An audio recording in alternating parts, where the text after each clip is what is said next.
After a lifetime of hearing that you have to eat healthy foods to lose weight, or you have to eat low-calorie foods to lose weight, or you have to give up carbs or fats or dessert to lose the weight you want, well, overthinking menopausal women like you are understandably skeptical when my answer to the question of, can you really eat what you want and still lose weight, is unequivocally, yes, you can. Listen, anybody can help you lose weight after menopause by restricting yourself and using willpower, but my zone of genius is helping you lose all the weight you want and keep it off forever by changing your mindset. Welcome to the Get Your Goal podcast, where ambitious menopausal women come to lose weight for the last time. I'm your host, Pahla B, certified life and weight loss coach, author of Mind Over Menopause, and former yo-yo dieter. When you're ready to change your mind about weight loss, I'm here to help. Let's get your goal. Hello, goal friend, and welcome to the podcast. I have such a special treat for you today. When I was preparing this episode, I went back into the Pahla B archives to watch a masterclass I put on about 8 or 9 months ago. I knew I had made a couple of points in that class that I wanted to share with you here on the podcast, but I had honestly forgotten just how useful and actionable the whole class was. So today, instead of just sharing a few points from that masterclass, I'm sharing the entire thing, including the viewer Q&A, which was super valuable as well. And let me give you a little heads up. While I was in the vault, I found a couple of other masterclasses I'm excited to share with you too. So over the next 3-ish weeks, you can enjoy these longer episodes that get super in-depth on the weight loss mindset topics that you care about most. So today's masterclass was recorded last fall, and it's all about how to navigate eating season while you're losing weight, aka eating what you want and still losing weight. My friend, enjoy. So you guys, let me tell you a little something about what we're going to do today. I have a fantastic class set up for us called Navigate Eating Season with Ease and Lose Weight Too, because the part of my bio that I didn't mention, you guys, I'm a girl who likes to eat, and I needed to figure out for myself exactly how I could get through this part of the year every year for the years that I was losing weight and now that I've been in maintenance for several years. And I wanted to share with you today my strategy for how I handle getting through this time of year. And I want you to know there are plenty of health coaches and fitness coaches and weight loss coaches who want to talk to you about these strategies, about how you can fill up on salad before you go to a cookie exchange party, or you can set yourself a very strict 2-drink maximum and really hold yourself to it. Or if you're going to go out to dinner for like a nice New Year's Eve prime rib dinner, that you could just skip the bread basket. And that's the way to lose weight. And I want you to know that those are not the kind of tips that you are going to be getting from me ever. This is actually not the sort of webinar where I'm going to tell you how to restrict yourself. This webinar, this masterclass, is for you if you are ready to learn something new and if you are ready to change your mind about weight loss, because that is what we do around here, my friends. I am going to tell you quite literally the opposite of what you will hear from most people in the weight loss world. During our time here together today, I'm actually going to show you that you can lose weight during this long, cold, sugary time of year, not by changing what you do and trying to squeeze yourself into a restrictive dieting box, but rather by changing how you think and setting yourself free. You guys, when my kids were little, and my kids are not little anymore, let me just tell you, I've got a 23 and a 24-year-old. In fact, my oldest is turning 25 next week. When they were very little, there was this cookie exchange party that we used to get invited to every year. And I loved going because, I mean, not only am I a girl who loves to eat, but I am a girl who loves to eat sugar. Cookies are my thing. I love to bake them. I love to eat them. I love to be around them. I love to have new recipes for them. I love a cookie exchange party. And I used to love going to this party and simultaneously hate going to this party. I was filled with social anxiety. I mean, that's kind of a blanket statement for how I was in the world constantly. I had a lot of social anxiety, but also at this very specific party, I had a lot of self-consciousness, a lot of just keeping up with the Joneses. I would go to this nice party at this nice house with these rich ladies and their beautiful cars and jewelry. And I worried about my kids. I worried about myself. I worried about my weight. I worried about what I was wearing. I worried about talking too much and laughing too loud and drinking too much and eating too much. And with all that anxiety in me, when I would go, I would tell myself something like, I'm just going to enjoy myself, but also I'm going to be really good. And then I would walk in the door and I would talk too much and I would laugh too loud and I would eat too much and I would drink the right amount because, of course, I was driving my kids home. But I needed that little social prop in my hand with the eating and the drinking. And I would always come home and just beat myself up. This was long, long before I understood anything about life coaching and mindset management. And I think back to those days. And first of all, I'm simultaneously grateful for and have that little bit of a, gee, I wish I could go back and do things all different. I know I cannot, so I choose to think about it in terms of how much that helped me understand the exact strategy that I'm going to share with you today. If I would not have had experiences like that, I wouldn't be able to come to you so powerfully and let you know what does work, because I know very well what doesn't work. I know how I tried to get through things and how I'm guessing you might be trying to get through eating season right now. You are probably trying to wing it.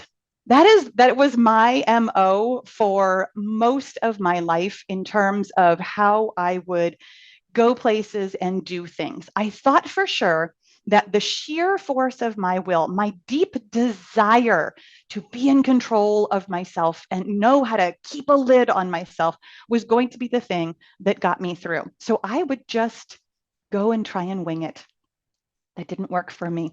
I would also get there and then I would overeat and overdrink, much like my story, from emotional discomfort, that feeling of less than, that feeling of self-consciousness, that feeling of comparing myself to others. That, to me, was how I would get through my social anxiety, by overeating and overdrinking and trying to stuff down how I was actually feeling. The other thing that I would do is I would deeply restrict myself. This one was a less common strategy. It's why it's number 3 on this list. I'm capable of restriction, but it wasn't usually my go-to. But there were definitely occasions when I would really restrict myself. And then when I would be bitterly resentful of how easy it looked for everybody else and how I was the one who had to watch every single bite that went into my mouth. Otherwise, I would gain 10 pounds overnight. And it just wasn't fair. And I know that you know what all of these things feel like. This is how so many of us try to white knuckle our way through eating season. And then on top of this, we do get overwhelmed with these messages about how you can restrict yourself further or have these little tips and tricks for eating the salad or skipping the bread, just so that you can keep a tight lid on yourself. And what I want you to know is that I have discovered a much, much, much better way to get through this time of year. And it's not even getting through this time of year. It is walking easily, joyfully through this time of year without feeling restricted and with losing weight. And my friend, the solution is actually very, very simple. There are 3 steps to it. Step number 1 is you're going to think about minimizing pain. Now, here's the thing. I'm not talking about necessarily physical pain. I'm talking about emotional, social pain that you might feel from being in situations where you believe you are out of control of your environment. We're also going to prioritize pleasure because you know what? Your brain is doing this anyway. You are a biological specimen, which means that you are biologically primed to seek pleasure and avoid pain. This strategy that I'm going to offer you, rather than trying to work against yourself using willpower or tips and tricks, you're actually just going to work with your brain and your body so that it feels easy. It's like floating down the river that your brain and your body were already going down anyways. And then you're also going to make decisions ahead of time. Now, this is the part where you're actually using the prefrontal cortex of your brain. You're using that evolved part of you that isn't just seeking pleasure and avoiding pain. We're going to use all three parts of what you were naturally born with in order to navigate this season with ease. Now, here are some of the questions that I offer you to ask yourself while you're doing this work. What do I want to avoid, either emotionally, socially, or physically? The truth of it is that anytime we go out in the world and we are out of our routine, there's something that we feel a little bit uncomfortable with. It could be as simple as this is not my normal routine. But if you are anything at all like me, there's also the social aspect of it, which has an emotional aspect of it, like I was talking about with my self-consciousness, my comparison-itis, my feeling of awkwardness, and also physically. Again, when I would get to these parties and I would overeat and overdrink, I would feel physically too full, in addition to the social and emotional pain that I felt. The other question is, what do I want most? When we take the time to think beforehand about what kind of a situation we'll be in, there's a great opportunity to prioritize pleasure by thinking about what you want most from the situation. And then what will be available? Now, of course, sometimes this is a tricky question to answer. You don't always know exactly what's going to be available to you, but having a general idea, making use of your prefrontal cortex and your brain to think about the future and think and imagine and make decisions from what you think will be available puts you in the driver's seat so that you can make decisions ahead of time. And that's the last question here. How do I make it fit? Because this is the magic, my friends. You can eat anything you want in portion sizes, no matter what they are, that fit into your daily calorie target. You can eat what you want and lose weight too. When you put this into practice, what I do personally is I like to think about exactly what sort of a situation I will be in and spend, I'm going to say at this point in time, because I've practiced this so much, like 10 to maybe 15 minutes taking my time and noodling it out. And what I want you to know is that the first time you put this strategy into practice, you might take a little bit more time to put all the pieces together. Your brain is very likely to offer you that you can't possibly be in control, you can't possibly know what's coming, you can't possibly minimize pain or prioritize pleasure or make decisions ahead of time. And I want you to know that that's completely okay. These are skills and you can just practice them. There's a thing that my family and I like to do every single year. There's a place nearby. I live in Sacramento, California, and there's a place nearby that's up in the Sierra Nevada foothills called Apple Hill. And so this time of year is all about the apples. Now, I happen to know, even though I have never visited any of the vendors who do it, but there are wineries, there are pick your own pumpkin patches because it's October.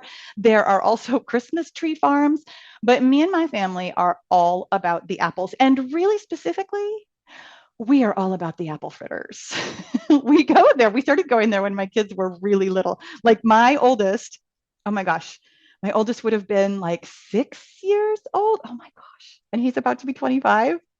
Oh, it's been so many years. The first time we went was 2004. It's about an hour away. We pack up my mother and the kids and sometimes my husband, and we will go and spend the day eating. because there are vendors there that make every kind of apple concoction that you can imagine. It's not just pies, my friend. There are cobblers and crisps and fritters and donuts and ice cream and something called an apple stick. There's an apple empanada. There's, what else is there?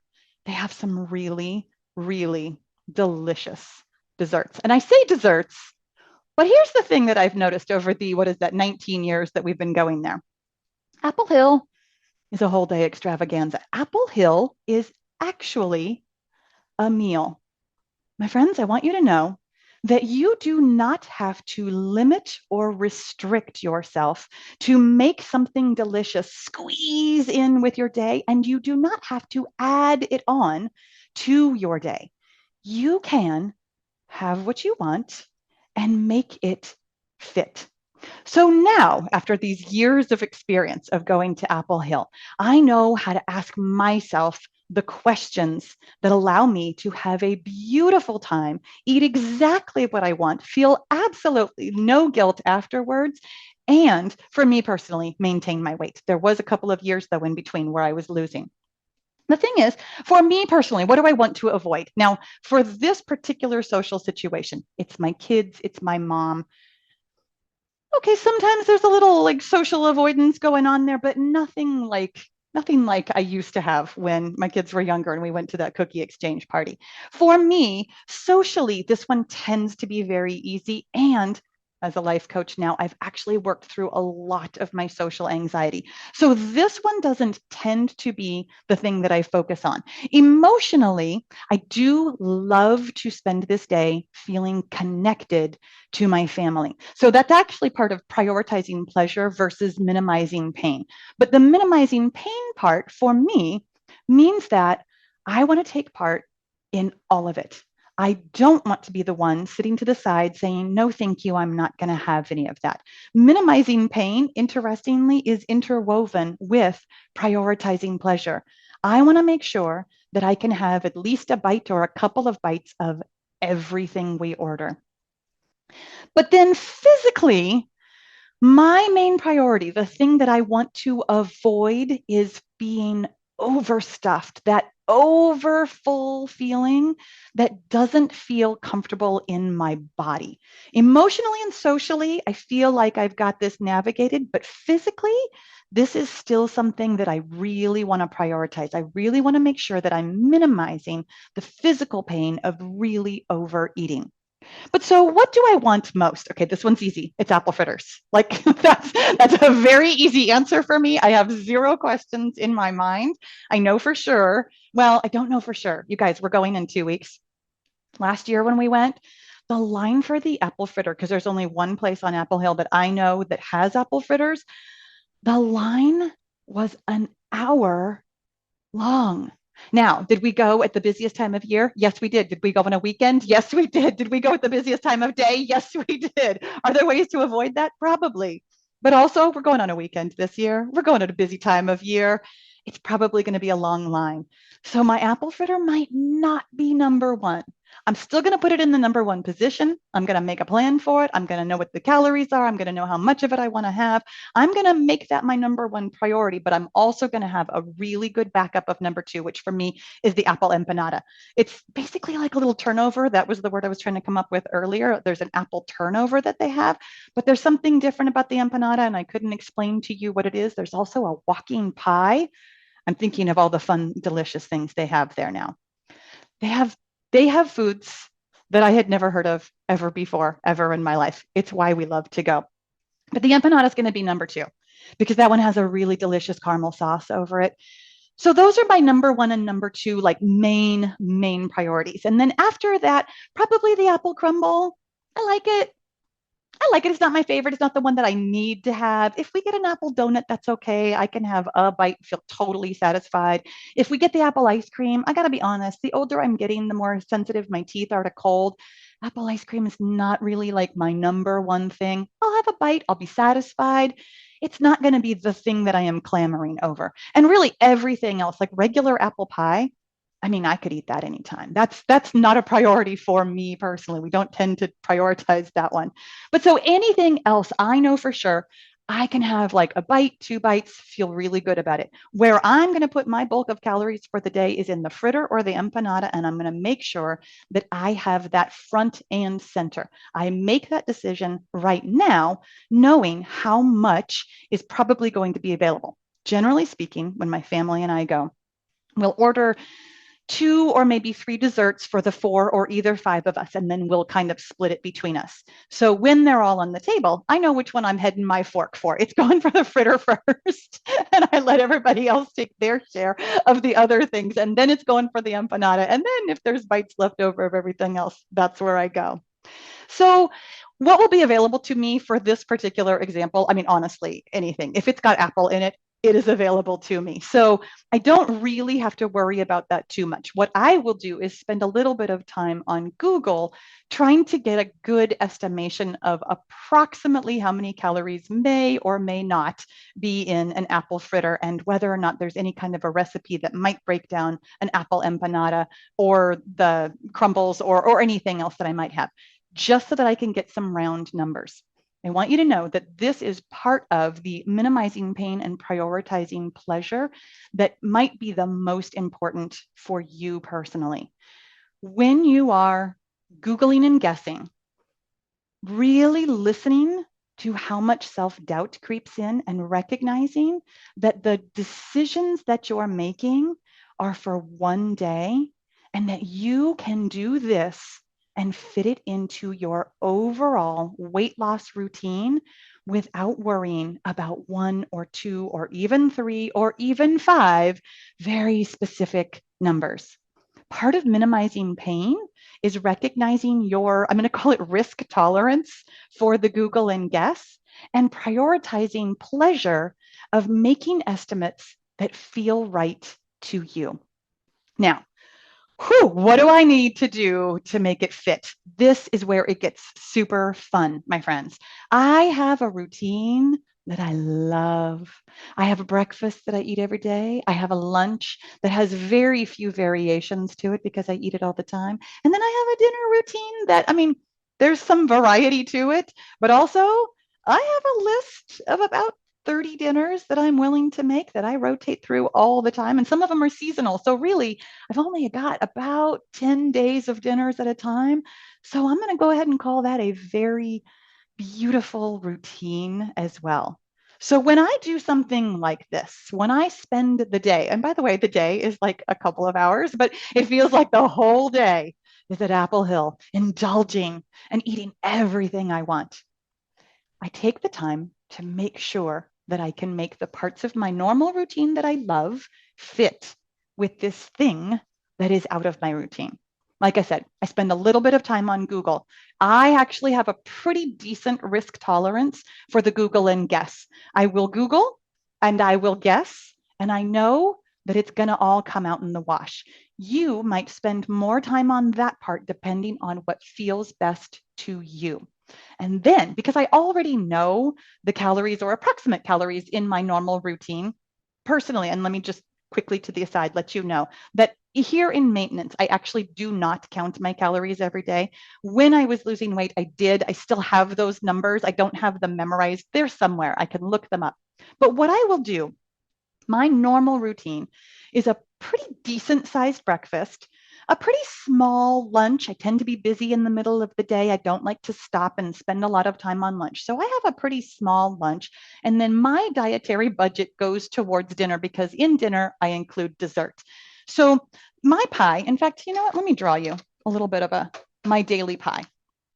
If this is how many calories I eat in a day, this would be breakfast.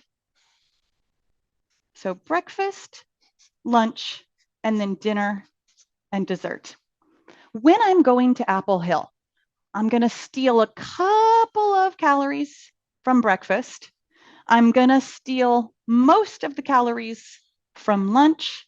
And because I don't need a dessert with my dinner, I'm going to squeeze a few calories from there too. Now, the way I've drawn that, it totally looks like it's half my calories for the day because it is. I know that Apple Hill is something I want to enjoy. It's something I am going to minimize the pain of feeling like I am restricting myself, maximize the pleasure of enjoying foods that I eat once a year and enjoying time with my family. And you better believe I'm going to make it fit. So I'm going to eat a slightly smaller breakfast. I'm going to eat a significantly smaller lunch, and I'm going to eat I'm going to eat probably a more or less normal sized dinner, but I'm not going to have the dessert afterwards because the dessert was the rest of my day. Knowing that I can fit it all, including pie if I wanted to, into the pie chart of my daily calories means that I can enjoy the day. I can feel easeful with the day. And because I contained it within what I consider a normal eating, if not routine, normal eating amount, I have avoided the physical pain of being over full. I feel zero guilt afterwards. Apple Hill, even though it's out of my routine, absolutely 100% fits in my routine. My friends, this is available to you. And I want you to know that the biggest part of this puzzle here is simply thinking that you can, recognizing that you have probably, because we have all been socialized to think that if you are losing weight, you have to restrict, you have to keep yourself in this box, you have to eat only healthy foods, you have to do things in X, Y, and Z order, and this is the only way that it all works. When you open up the cage of restriction and diet nonsense and recognize that literally anything is available to you if you are willing to minimize pain, prioritize pleasure, and then make decisions ahead of time to make it all fit, my friend, the world is your, I was going to say oyster, but the world is your Apple Hill. The world is your Thanksgiving dinner. The world is your New Year's Eve. The world is your cookie exchange party. You can go anywhere and eat anything and make it work for weight loss. And the other thing that I want to let you know is that because these are skills, it is a skill to actually get brutally honest with yourself about where do I think the pain is here? Where do I really feel that social awkwardness, that less than, that comparison-itis? Where do I feel the uncomfortableness of being out of my routine? And what is my real pleasure? Because have you ever asked yourself what you really want? Lots of us don't. I didn't used to. Actually getting honest and intimate with myself about what do I really want and really allowing the answer to be apple fritter. That's what I want, an apple fritter. When you start practicing these skills and then making decisions ahead of time, I mean, let me not minimize this one. We, generally speaking, make decisions in the moment from a place of what do I think would work right this second? Like I'm already awkward and uncomfortable, so let me just do something so that I can get out of that awkward and uncomfortable. We make decisions from urgency in the moment in a way that I'm offering you here. You can make decisions from authority when you feel good. When you make decisions from a place of feeling like you've minimized pain and prioritized pleasure, that authority will stay with you most of the time in the moment. And here's the part that I really, really want to normalize for you. These are skills, which means that as you are practicing them, you're not going to be good at them. The first couple of times you try to minimize your pain and prioritize pleasure and make decisions ahead of time, it's probably going to feel pretty good. You're probably going to be like, okay, I think I know where my pain is. I think I know where my pleasure is. I've definitely made some decisions. I feel like I can stick with it. And then you're going to go to whatever it is, and it's kind of going to go sideways. And I want you to know it's not because this strategy doesn't work. This strategy works. This strategy has gotten me through many, many a sticky social occasion. And it might take practice. I'm going to tell you one more story about how I have tried to use this in other areas of my life. And I want this to be a little bit of a note for you about how far reaching this work actually is. I talk to you as a weight loss coach because that's what I do. We talk about weight loss, we talk about calories, we talk about sleep, we talk about exercise. Like we talk about weight loss as though it is this really confined thing. But as a life coach, what I know is that the work that you are doing here in weight loss is so far reaching. The way that you will learn how to make these kinds of decisions, minimizing pain, prioritizing pleasure, and making decisions ahead of time, will reach out to other areas of your life that you don't even know right now. And I really want to offer you that these are skills that I'm still working on too. I've got it on lockdown for eating and weight maintenance, but there are other places in my life where I'm really seeing how these skills benefit me, and I'm still trying to work on them. A lot of you will know that at the beginning of this year, I made a business pivot away from YouTube and into full time life coaching. And when I made that pivot, I had actually been running the Get Your Goal group for, at this point, it's been almost 4 years. In fact, on January 1st, it will be 4 years of the Get Your Goal group. But beginning to actually 100% focus on it at the beginning of this year, I was making some business decisions at the end of last year about how I could minimize pain, how I could maximize pleasure, how I could make decisions ahead of time that felt like they were going to be for me. And so what I did was I made some changes to the platform of the Get Your Goal group, and I raised the price.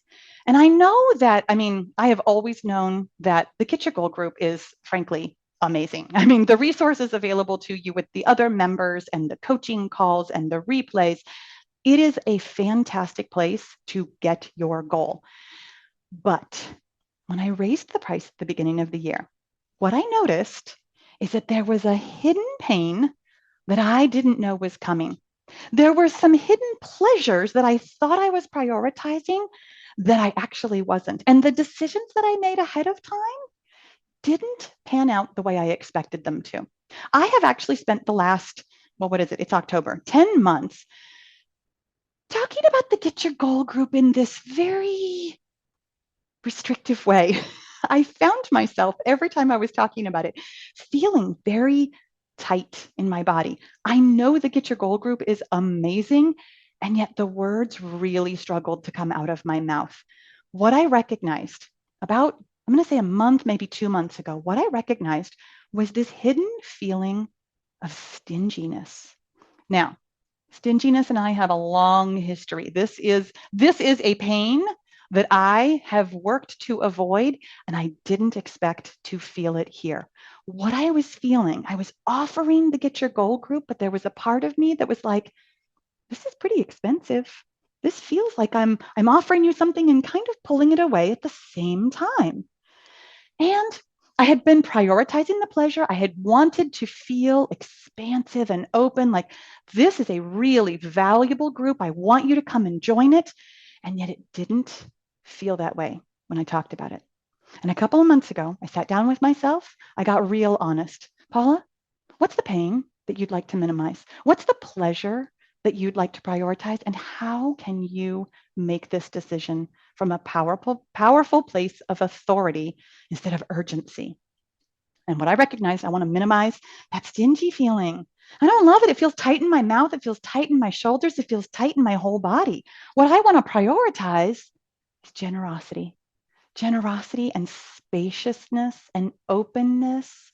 What I wanted to prioritize and what I am prioritizing for you is a group that is for you in every way. I have recently increased the resources within the Get Your Goal group to include 4 full courses that cover all 4 phases of the weight loss process.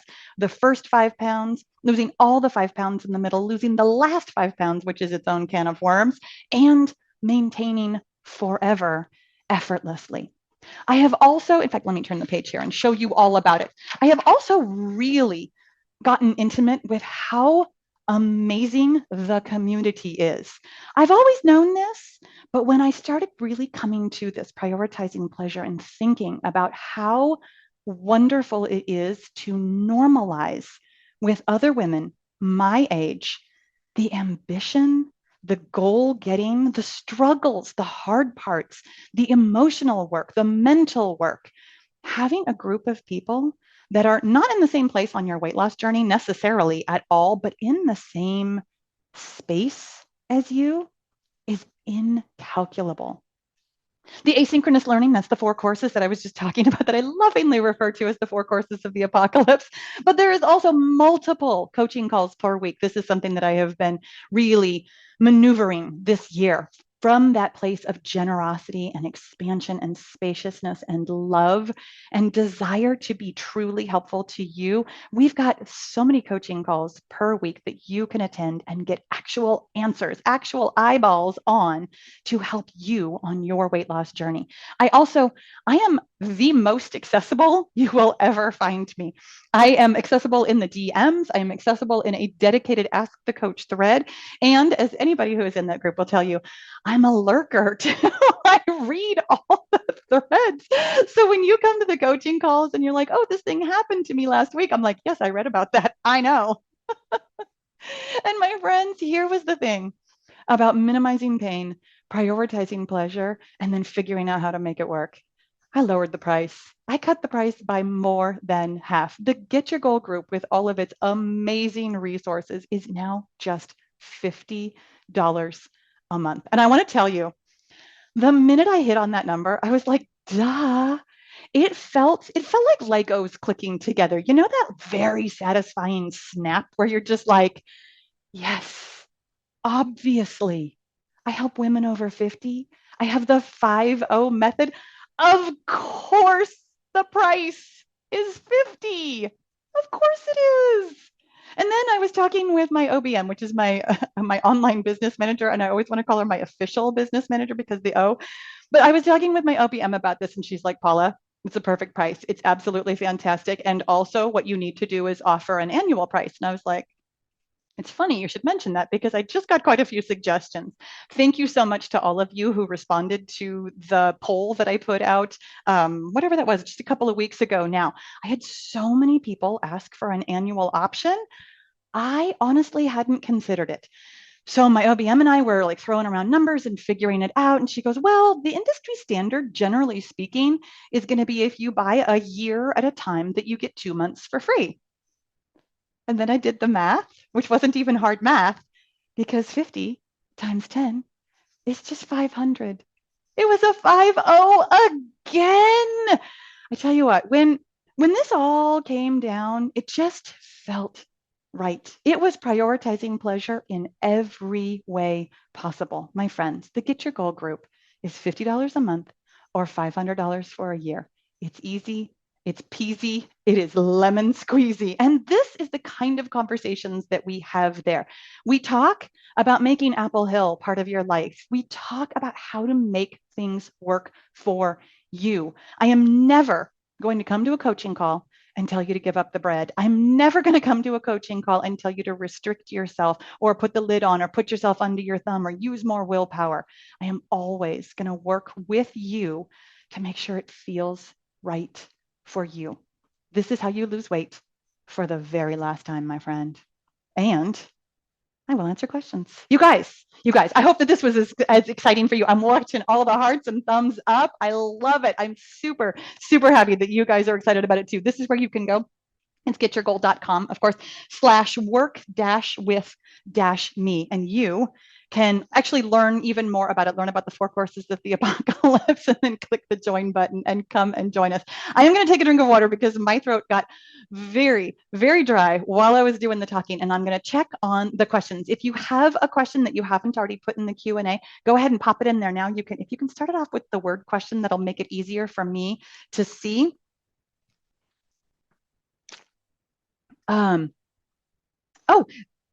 I got a question really quickly that Vicky says, I'm wondering if you will ever do workout videos again. You know what? I do not believe in saying never, and I do not have any plans. At this point, it is as close to a never as it's going to get. I do not have any plans to come back to making workout videos. I love my work in the Get Your Goal group, being a life coach.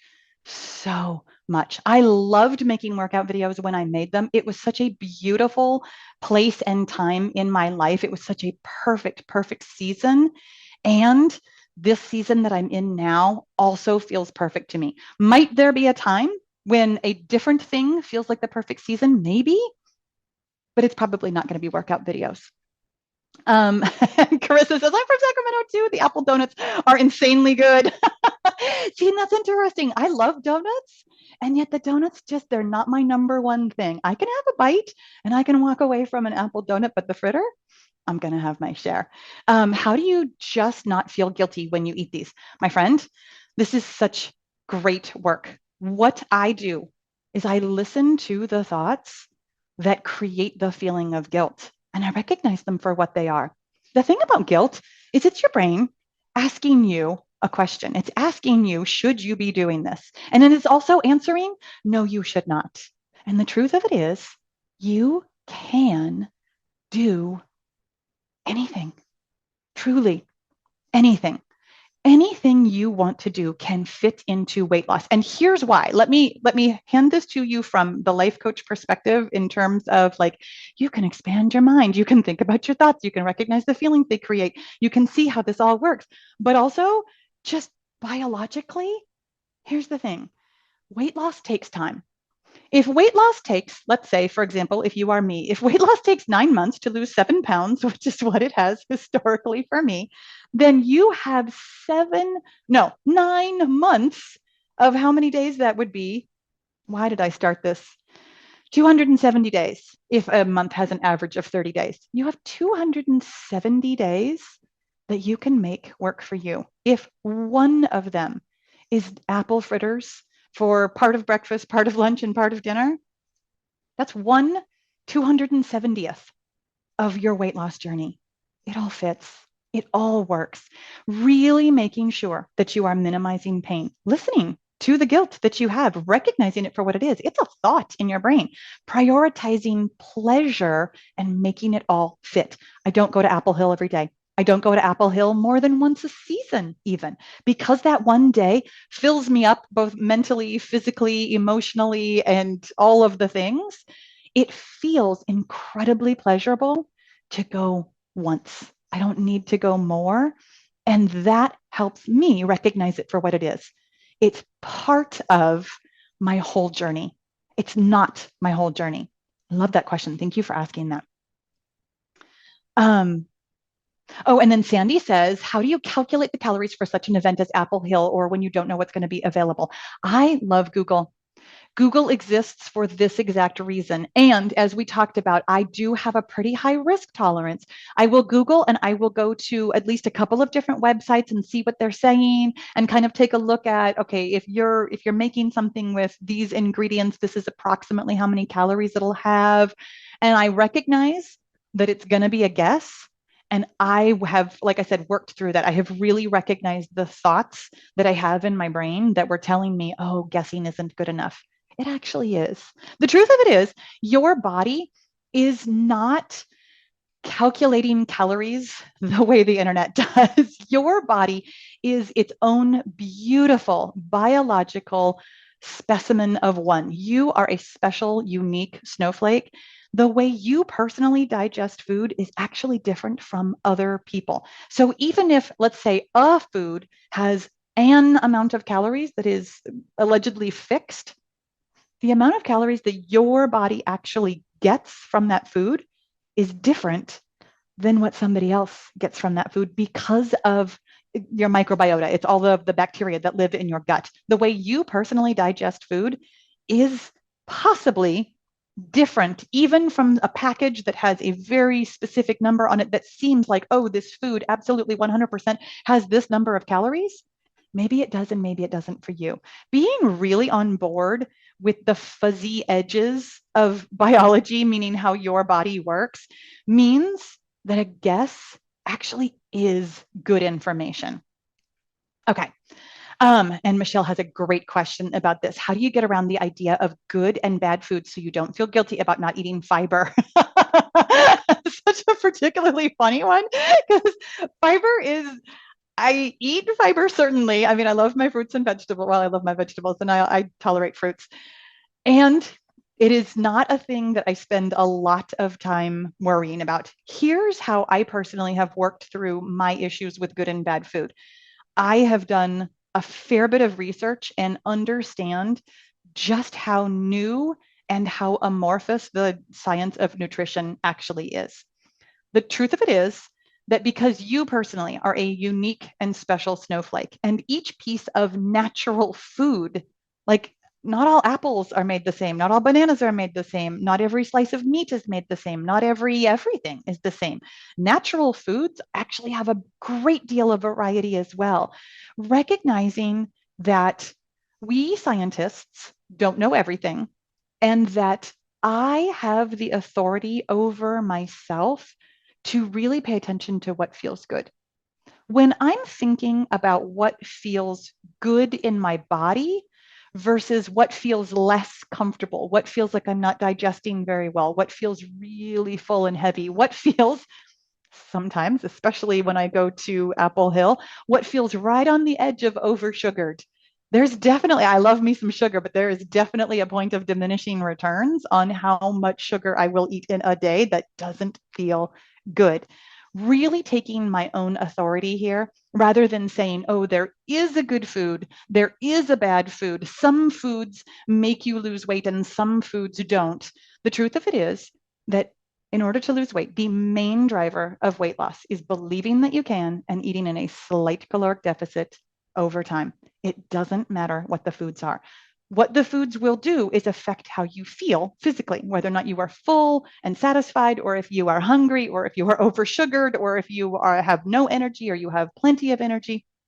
Food affects how you feel, but the quality of your food does not either create or reduce weight loss. It's the amount, it's the calories that create weight loss. For me, taking on that authority of this is my body and this is what feels good, recognizing that nutrition science is kind of fuzzy at best and very new, and food changes every day because of how we're modifying it and how we're using it. Recognizing that there's only so much I'm in control of, and really listening to the thoughts in my brain, really putting in the journal work and recognizing that if I think a food is bad, it's not because the food is bad, it's just because I think that. I have a thought in my brain. It feels very different to take agency over it like that than to simply believe that it's all outside of me. And I think that this is honestly some of the very best work that we do in the Get Your Goal group is really talk about and work through some of those thoughts about what works for weight loss and what is good and what is bad and how can I like live within the rules, because I love following rules and I also love knowing that I can make my own anytime I want to. Um, excuse me. Julie says, thank you for making sense of all the mind junk. Yes, teaching freedom in the process, my friends. I am all about the freedom. Pamela says, joining today, well, I know where to go to learn how to figure out the calorie count. I know you said basically add a 0 to your weight. I just don't know how to figure out how much to eat at a meal in calories and allow myself a sweet. You know, here's the thing. There is not a specific set way to allocate your calories through the day. What I offer you with the 5-0 method is a framework for you to fill in however you want to. And I know that right now that might sound like, okay, but I don't know what to do. And I know that the process of really getting inside your own brain, getting intimate with yourself, asking yourself the same questions we asked here. I mean, honestly, the questions that we asked here about minimizing your pain, maximizing your pleasure, and making it all fit, that is exactly what I teach you to do in the Get Your Goal group and exactly what I offer you with the 5-0 method. If, because you can, if you could eat anything, how would you like to allocate it? How would you like to fit it in your day? There is no standard that says this is what you have to do. It's you. You get to set that standard. And I know when you first hear that, it feels like but I'd like some edges to cling to. I think of myself in a swimming pool. like I really want to know that I can get to the end and grab onto the side of the pool and take a deep breath.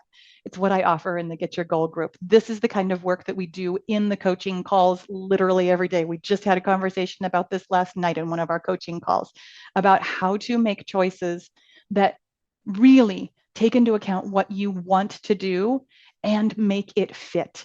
You can eat anything you want. I know it's super fun and exciting and a little tiny bit scary to recognize that you're the one making the rules. Anonymous attendee says, I really want to lose weight. Gig sounds great. I am fearful that I will not follow through because I am dealing with a loved one with a serious brain disease and the stress makes me not prioritize. What advice can you offer me to stick with the weight loss journey? Honestly, anonymous attendee, I want you to know that this might not be the right time. I have a very strong opinion and I'm always willing to share it with you guys. There are seasons in your life where weight loss can be the kind of priority that it takes in order to follow through and get all the way done with it. Losing weight is going to require, I'm going to say a certain amount, and it's not like I can actually quantify that, but it takes a certain amount of brain power and focus and attention. And if you don't have that right now, and it sounds like you don't, and I have so much respect for that. I have so much respect for that. Then let it go right now. And I don't mean let it go like, wow, eat anything, do anything, just let your health go, don't worry about it.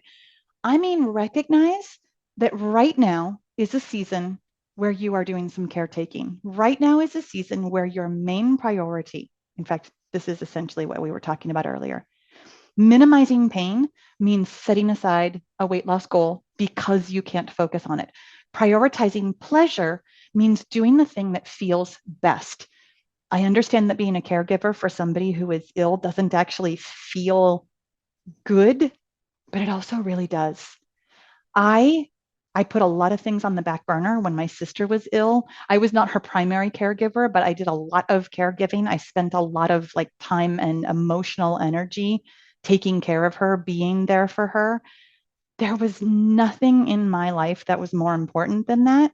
And it felt really okay for me to put that aside and maximize the pleasure of being able to be there for her while she was dying. For me, even though it was not pleasurable in any manner, for me, that was the decision that made the absolute most sense. And I really, really strongly urge you to just take on board whatever part of that story makes the most sense for you. It's not always the right time to lose weight. I'm never, ever going to pressure you guys to make it your number one priority if it's not. What I will tell you is when you are ready, the work that we do to lose weight with the 5-0 method and in the Get Your Goal group is so far reaching. A lot of the strategies, a lot of the mindset work, a lot of, in fact, what I talk about in Mind Over Menopause, my book, the journaling practice that I enumerate in Mind Over Menopause, was created while I was navigating the grief of my sister's death. The work that you do on weight loss will help you in areas of your life that you don't even think are related. It will help you at work. It will help you in relationships. It will help you with yourself in ways that it's almost like you have to see it to believe it. I know when you first come to mindset work, and I don't know how new you might be to mindset work, but I know when you first come to mindset work, it feels like, okay, I'm just going to get this one goal. This is very, it's in a vacuum. It's this one little lane of my life. It's this one thing. And then when you start doing the work on your brain and feeling your feelings and understanding how it all comes together, you'll recognize that it branches out to every single facet of your life, which means that kind of deep transformation really does take focus. It really is going to be, sometimes it feels like turning yourself inside out, which means that it needs to be a season of your life where you can spend the time and the focus and the mental energy on doing that deeply transformative work. Thank you so much for asking that. Rosalind, which I hope I'm pronouncing your name correctly, says, do you have to do some type of reset before you start to lose weight? Absolutely not. I don't believe in that at all. Your body, and this is just straight up biology, your body never resets. I mean, unless you believe in reincarnation, there really truly is no such thing as starting over. Starting over, it's a mental construct that we all have, like, "Ooh, it's Monday, I'm starting over," or "Ooh, it's the beginning of the month, I'm starting over," or "Ooh, I'm going to really pay attention now. It's a fresh start." Your body has taken in every single perception of everything you've done, everything you've eaten, everything you've had to drink, every night's sleep you've gotten. Your body has taken it all in since the day you were born, and it will continue to move forward with all of that information until the very end. There's really no such thing as resetting. And I mean, the typical idea of like resetting your body, I will tell you that your body is always taking in whatever you give it and making some same decisions and some slightly different decisions. Your body is always ready and willing to adapt. So let's say that rather than trying to reset with a whole new diet and everything is different, what if you take 6 months, 9 months, a year, 2 years, 3 years? If you're me, it took me 3 years to actually change the way I was eating. If you simply take that time to make small changes, work within yourself, take baby steps, make it all feel good, make it all feel easeful. At the end of that transformation, your body will have reset. And it took so little effort on your part. It took so little like mental shenanigans to be in a reset place. You can simply reset gently as long as it takes. I love that question. Thank you for asking. Angie says, I counted points for years. Oh, and I know I should count calories. I love, that's not a question. I love that statement because what I want to offer you is I don't offer you any shoulds.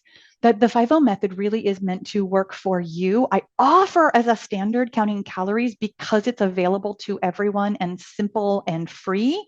However, if you have a system that your brain likes, that your body seems to like, that really works into your life, stick with it.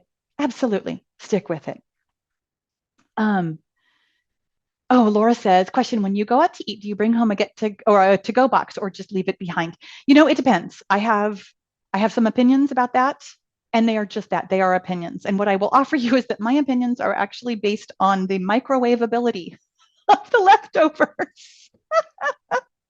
Because if something is not going to taste good microwaved the next day, I will just leave it because I'm not going to have food go rotten in my refrigerator, and I'm not going to eat something that tastes gross.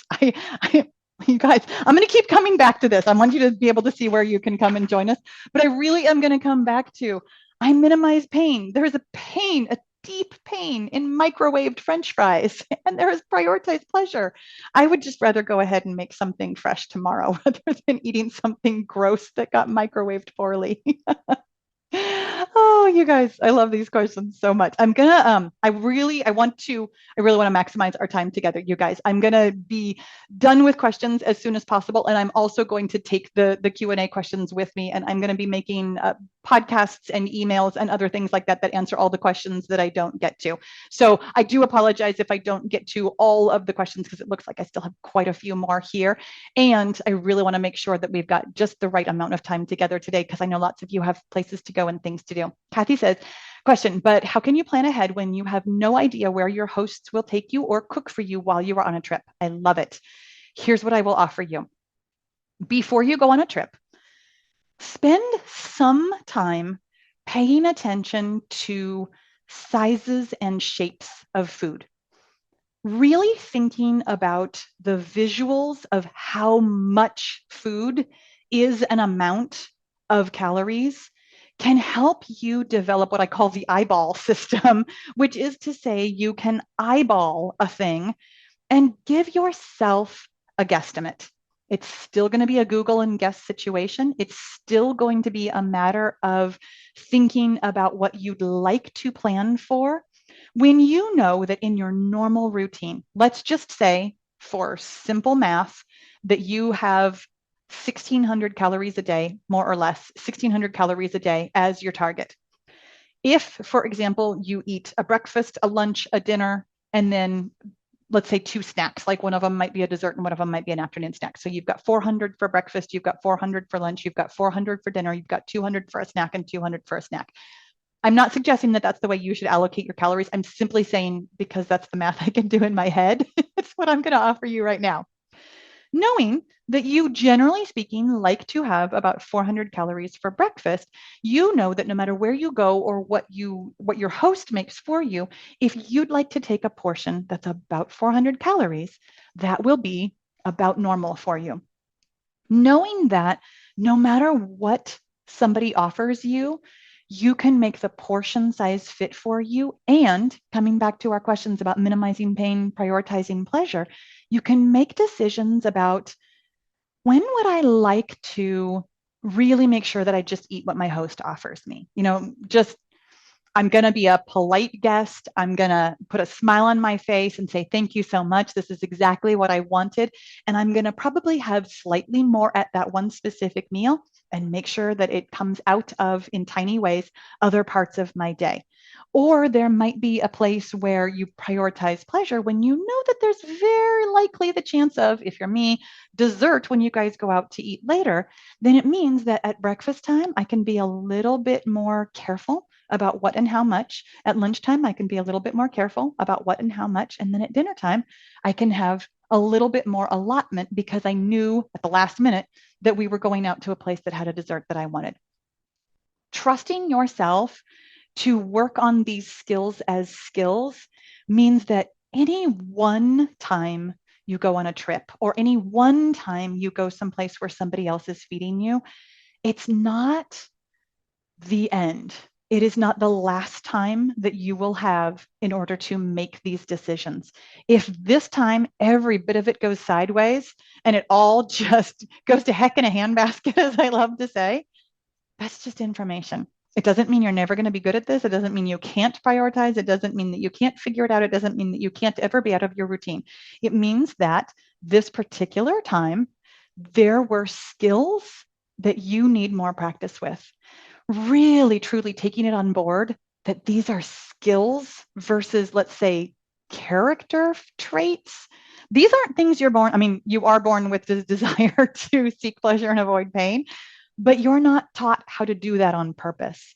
Recognizing that this time is one time and that you can learn from it takes all the pressure off and feels really abundant and generous. Like no matter what happens here, I'm going to learn something from it and I'm going to feel amazing about the time that I had with my friends. I love thinking about it that way because then it means that I never screwed something up so bad that I can't just try again next time. I really hope that was helpful for you. Christy says, question, sugar calls to me. Do you have any tips not to avoid, but to be more moderate with it? Yes. And you're either going to love or not love this advice. Here is my personal philosophy and I'm going to call this one a character trait that I take on board lovingly, happily, and with great pleasure. I am a girl who has to go too far to know where just right is. I am Goldilocks, or at least I used to be, and I am always going to go too hot and too cold before I find just right. Sugar calls to me too. And the reason that I personally know exactly how much sugar feels right in my body is because I have had way too much. I have gone so far overboard. I have gotten that oversugared feeling. I described that on purpose. I know what oversugared feels like because I've done it. And once you've done that, I'm going to say a couple of times, and you really notice how, like, it starts to feel nauseous. You start to feel sweaty. It starts to feel really unpleasant in your body. Recognizing that feeling without shame, not like shame and blame, and I did this to myself, but like, okay, this is a feeling that I'd rather not have. This is within my control. What did I eat? How much was it? What if I had slightly less than that? What would that feel like? Coming to your sugar intake like a scientist. Okay, I know how much is too much because I've had too much. What if I had this much? How does this feel? What if I had this much? How does this feel? I know exactly how to tiptoe right up to the edge of that oversugared feeling once in a while, and knowing what's waiting for me at that really yucky, sweaty, nauseous feeling I know how to get right up to it on the occasions, like Apple Hill, when I want to.